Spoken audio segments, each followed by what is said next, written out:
Thank you again, Mr. Chairman. The overall intent of this legislation is to address potential legal impediment of allowing an SDZ over the Retidian unit of the Guam National Wildlife Refuge. My amendment, in the nature of a substitute to H.R. 4402, would allow the Secretary of the Navy and the Secretary of Interior to enter into agreement over the establishment of an SDZ over the refuge. My amendment would also outline areas that would need to be mitigated if an SDZ were located over the Retidian unit.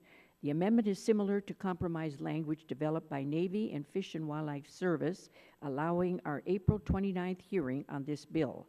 And I believe this amendment, in the nature of a substitute to H.R. 4402, will keep the Navy and the Fish and Wildlife Service talking about the potential impacts of a firing range on Northwest Field.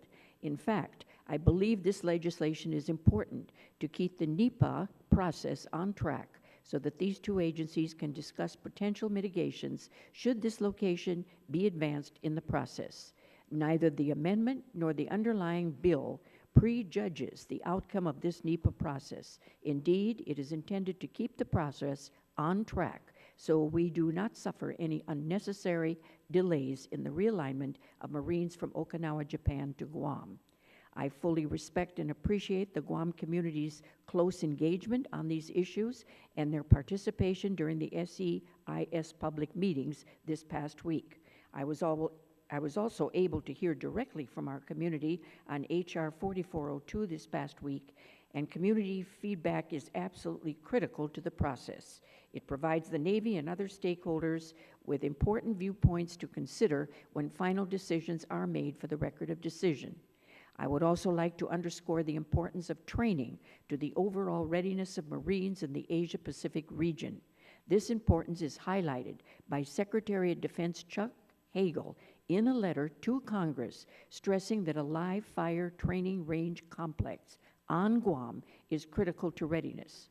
I have been and remain a staunch advocate for the military buildup on Guam, and I believe that this bill keeps the process moving forward and including it at markup and ultimately in the Defense Authorization Bill ensures that we have no unnecessary delays. The bottom line and undeniable fact is that without a live firing training range on Guam, we will not have a military buildup.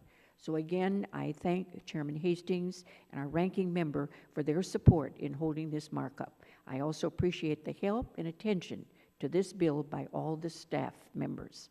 I am glad that we could finally come to agreement on this language, and I would urge adoption of this amendment in the nature of a substitute. Thank you, Mr. Chairman. I'll recognize the gentlelady.